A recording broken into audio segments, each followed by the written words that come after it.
Hello everyone, it's Laura here and welcome back to my YouTube channel. Today's card features a stamp set by Create a Smile Stamps as well as some coloring with Spectrum Noir markers.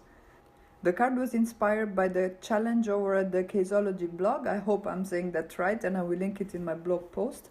And this week's keyword was season, so I just had to go for summer because it's by far my favorite season.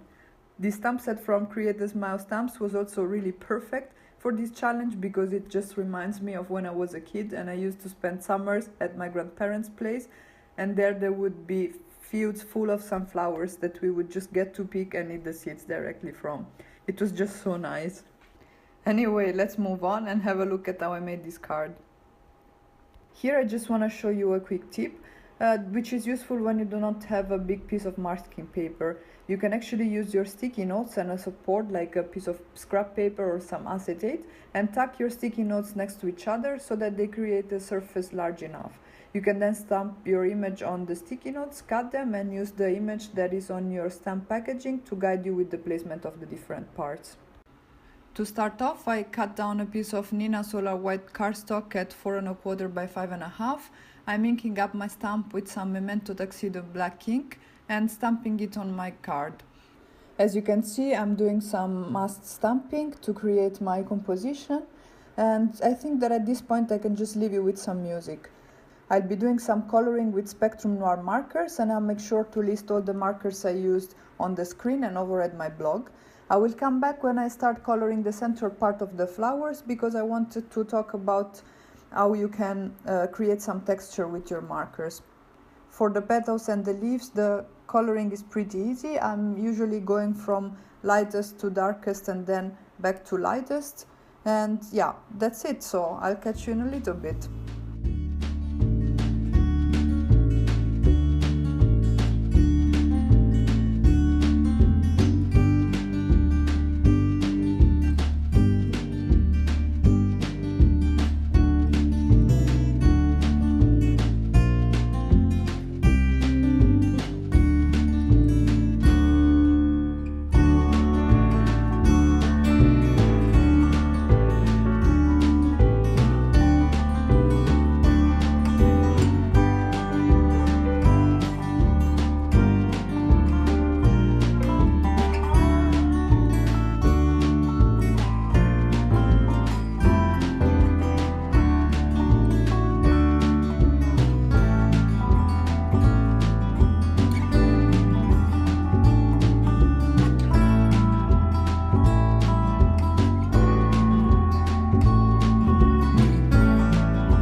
Alright guys, so here I'm back. Just one little comment on the petals. As you probably noticed, I try to focus the shading on the areas where the petals sort of tuck in behind that central part, whose name in English I don't know.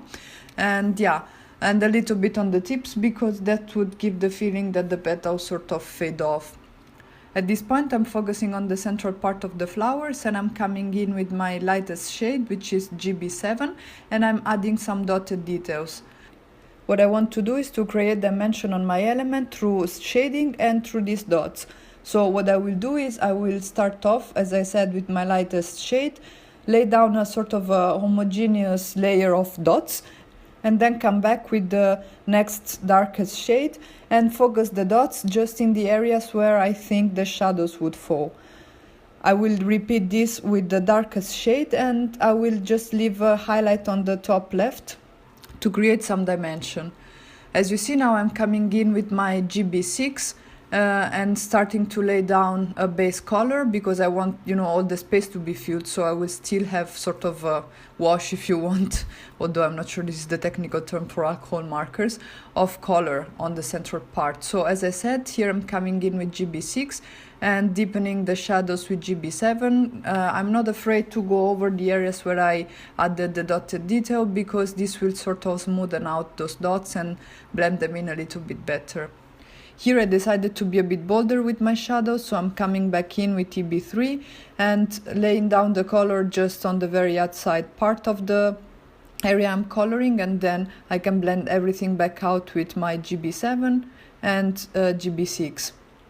I will also try to restore a bit of the lost detail by adding some more dots here and there, and I think this is really nice because the sort of the blended out dots that we washed out with the flat color we laid down before will look a bit more faded out, and so they will look like they're on the back, whereas the more detailed dots will give the impression that they are closer to the observer, so to say, and this will create even more dimension on our card. At this point I'm just adding some more details to the highlight area with some GB8, and I will come back with GB7 and deepen the shadows in the petals a little bit because they just look too flat compared to that central part of the flower. I can then move on and color my leaves, and for that I will leave you with some music. I just wanted to mention that because my darkest shade and my midtones were too far apart from each other, I used the tip-to-tip technique to create a shade in between that will help my gradient be smoother. The tip-to-tip technique consists in touching the tip of your lighter marker with the tip of your darker marker. This will stain, so to say, the lighter marker a little bit and allow you to lay down a shade that is in between the two.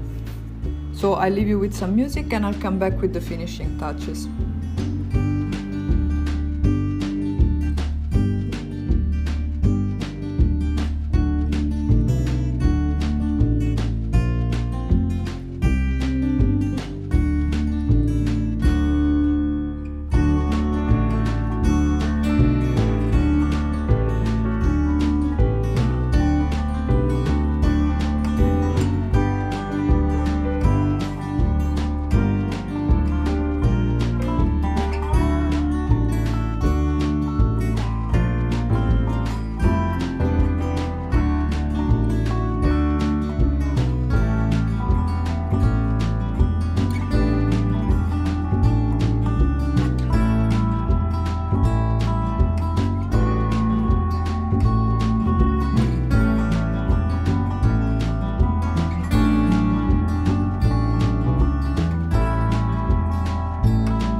Okay, so as you saw in the last part of the video, I outlined my images with some BGR markers and blended everything out with my blender pen to sort of ground the image a little bit more.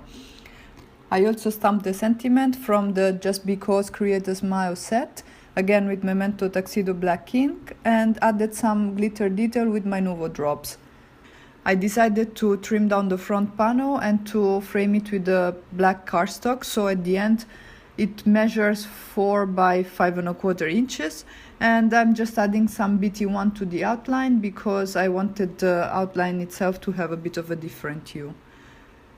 And that's it. That's my card for today. I hope you guys enjoyed my video and you found it useful. You can find the full list of supplies in my blog, which will be linked in the description down below. And I hope I'll catch you guys soon with another one. Ciao!